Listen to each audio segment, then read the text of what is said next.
매일 성경 묵상을 돕는 해설 가이드입니다. 안녕하세요. 묵상 코치입니다. 함께 읽고 나눌 말씀은 이사야 63장 15절에서 64장 12절까지 말씀입니다.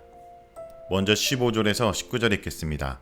주여 하늘에서 굽어 살피시며 주의 거룩하고 영화로운 처소에서 보옵소서.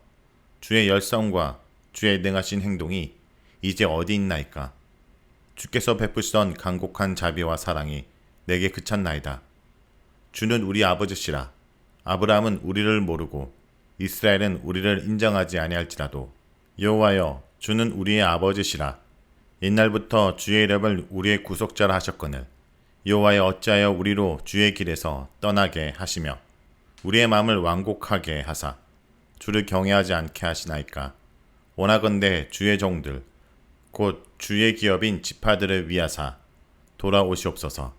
주의 거룩한 백성이 땅을 차지한 지 오래지 아니어서 우리의 원수가 주의 성소를 유린하였사오니 우리는 주의 다스림을 받지 못하는 자 같으며 주의 이름으로 일컬음을 받지 못하는 자 같이 되었나이다. 65장 15절에서 17절은 불평과 호소입니다. 선지자의 탄원은 다소 불평한 어조로 시작하고 있습니다. 앞에서 선지자는 하나님께서 과거에 베푸신 권능과 자비를 해고했습니다. 그러나 이제는 그 하나님의 능력과 은혜가 이 백성에게서 거둬진 것에 대해 낙심하고 있습니다. 그러면서 선지자는 하나님과 이스라엘 백성의 긴밀한 관계를 언급하며 하나님께 불평합니다. 앞에서 하나님은 그 백성을 거짓말을 행하지 않는 자들이라고 인정하시며 그들을 구원하셨다라고 했습니다. 이것은 하나님께서 이스라엘 백성을 당신의 아들 장자라고 선언하시면서 그들을 애굽에서 구원하신 것을 연상시킵니다. 이와 같은 배경을 염두에 두고 선지자는 하나님이 이스라엘의 아버지시며 구원자이시기 때문에 결코 이 백성을 버려두시면 안 된다고 호소하는 것입니다. 또한 17절에서 선지자는 마치 그 백성을 죄짓게 만든 책임이 하나님께 있는 것처럼 항변하기까지 합니다. 이것은 출애굽 때 하나님께서 바로의 마음을 완고하게 하셨다라는 상황과 비슷합니다. 하나님은 바로에게 고집스러운 마음을 강요한 것이 아니라 그대로 두신 것입니다. 여기서 선지자는 이스라엘 백성과 예루살렘의 불행이 그들의 죄 때문인 것을 알고 있으며 그래서 왜 하나님께서 더 강하게 그 백성을 붙들어 주지 않는지 탄식하고 있습니다. 18절에서 19절은 비참한 현실을 탄식하는 내용입니다. 선지자는 하나님의 언약 백성에게 일어난 비참한 상황에 대해 탄식하고 있습니다.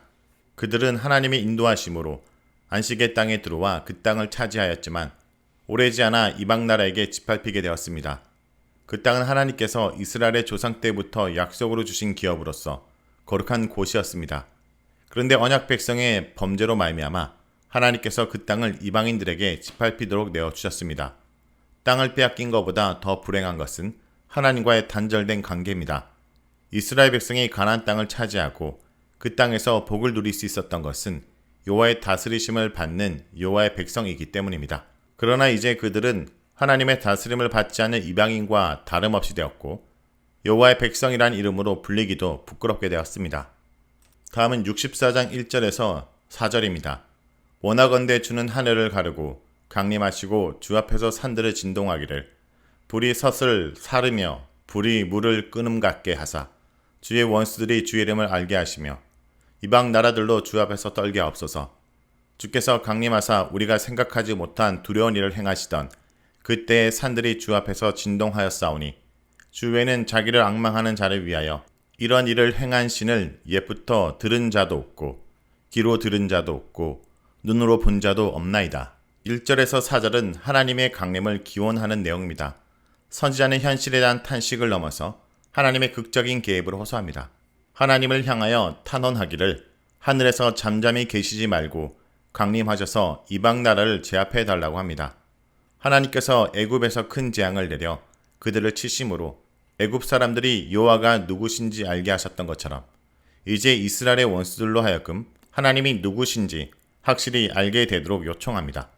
그가 강림하셔서 그 원수들을 처벌해 주시고 하나님의 백성을 구원해 주심으로 하나님의 영광이 드러나게 되기를 기원하는 것입니다. 그러면서 선지자는 하나님께서 과거에 역사하셨을 때 엄청난 역사가 일어났음을 말합니다. 그 역사는 사람들이 기대할 수 없을 만큼 놀라운 일이었고 하나님 외에 아무도 할 수 없는 특별한 것이었습니다. 선지자는 이제 하나님께서 다시 한번 그 놀라운 역사를 일으키셔서 이 백성을 구원해 주기를 기원하고 있습니다. 하나님이 과거에 그를 기다리는 백성을 저버리지 않으시고 엄청난 일을 행하신 분임을 고백하면서 선지자는 확신을 가지고 하나님을 바라보면서 그의 구원을 요청합니다. 오직 그를 기다리는 자들만이 하나님의 구원을 받고 기뻐할 수 있게 됩니다. 다음은 5절에서 12절입니다. 주께서 기쁘게 공의를 행하는 자와 주의 길에서 주를 기억하는 자를 선대하시거늘 우리가 범죄함으로 주께서 진노하셨사오며 이 현성이 이미 오래되었사오니 우리가 어찌 구원을 얻을 수 있으리까. 무릇 우리는 다 부정한 자 같아서 우리의 의는 다 더러운 옷과 같으며 우리는 다 잎사귀 같이 시들므로 우리의 죄악이 바람같이 우리를 몰아가나이다. 주의 이름을 부르는 자가 없으며 스스로 분발하여 주를 붙잡는 자가 없사오니 이는 주께서 우리에게 얼굴을 숨기시며 우리의 죄악으로 말미암아 우리가 소멸되게 하셨음이니이다.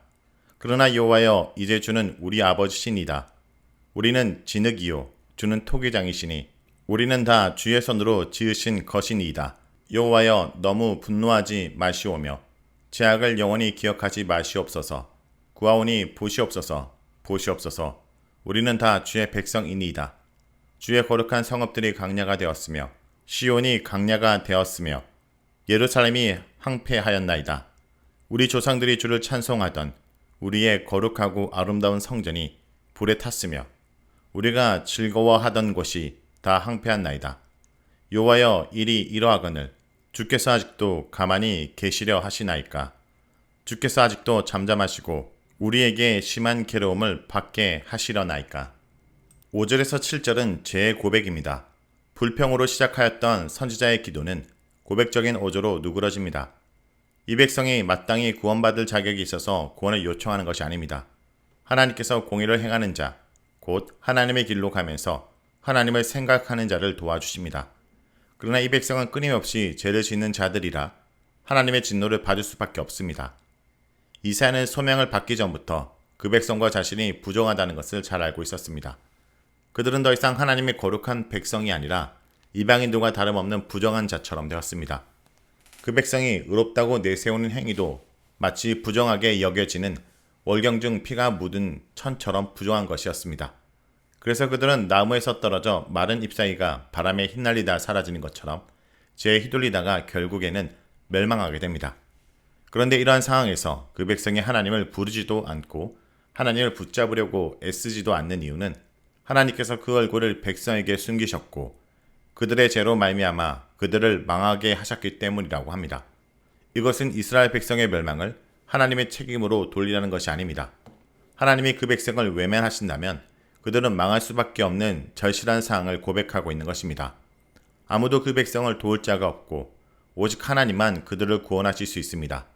그래서 선지자는 앞장에서 그랬듯이 조금 더 적극적인 하나님의 도움을 호소하고 있는 것입니다. 8절에서 9절은 언약관계 호소입니다. 백성의 전적인 부패와 무능함을 고백한 후에 선지자는 다시 하나님과 그 백성의 언약관계를 상기시키며 하나님의 도우심을 구합니다. 그들 자신에게는 구원의 소망을 찾을 수밖에 없고 오직 하나님의 언약에 따른 은혜에 호소할 수밖에 없습니다. 그래서 서두에처럼 선지자는 하나님께서 이 백성의 아버지 되심을 주장합니다. 하나님은 또한 진흙을 빚어 그릇을 만드는 토기장이 같이 그 백성을 지으신 창조자이십니다. 이 표현들은 하나님과 그 백성의 긴밀한 언약관계를 강조합니다. 그 백성이 하나님의 건의와 말씀에 항거할 수 없는 절대 주권이 하나님께 있음을 말씀하시면서 하나님은 자신을 토기장이와 아버지로 비유하셨습니다. 여기서 선지자는 역설적으로 하나님이 그 백성을 지으신 창조주이시기 때문에 그 백성을 버리지 말고 구원해 주실 것을 간구합니다. 언약관계의 의지에 비록 죄를 지었지라도 하나님께서 그들에게 너무 진노하지 않으시도록 오랫동안 화를 품지 않으시도록 자비를 베풀어 주시기를 간청하고 있는 것입니다. 10절에서 12절은 황폐한 예루살렘을 위한 탄원입니다. 선지자는 다시 비참한 이스라엘의 현실에 눈을 돌리며 하나님의 구원을 요청합니다. 이스라엘의 파멸에 대한 그의 묘사는 변두리에서 시작하여 가장 핵심이 있는 성전까지 이릅니다. 하나님께서 택하신 땅 위에 있는 거룩한 성읍들이 강야가 되었습니다. 그 중심에 있는 시온, 곧 예루살렘도 망했고 마지막에는 거룩하고 영화로운 집인 하나님의 성전마저 불에 타 황폐하게 되었습니다. 한마디로 총체적인 멸망입니다. 이러한 절박한 상황에서 선지자는 속히 하나님께서 침묵을 깨시고 다시 열심을 내어 그 백성을 구원해 주실 것을 간절히 요청하고 있는 것입니다. 자, 여기까지가 이사야 63장 15절에서 64장 12절까지 말씀입니다. 오늘 말씀을 통해 우리는 무엇을 묵상하고 적용해야 할까요? 하나님은 나를 만드시고 고치시는 토기장입니다. 이스라엘은 아버지의 사랑에 호소하더니 이제 창조자의 긍지에 기대어 애원합니다. 진흙으로 온갖 그릇을 만든 토기장이는 자신이 만든 작품을 압니다. 그릇 하나하나에 자신의 혼을 불어넣었기 때문입니다. 비록 모자라도 당신이 자녀이듯이, 비록 불에 그슬리고 금이 같지만 당신이 만드신 그릇이니 수리하고 깨끗이 닦아주십니다. 성도 여러분, 우리를 만드신 그분이 우리를 고치신다는 것을 기억하고 하나님께 나아가는 주의 백성들이 되길 간절히 기도드립니다.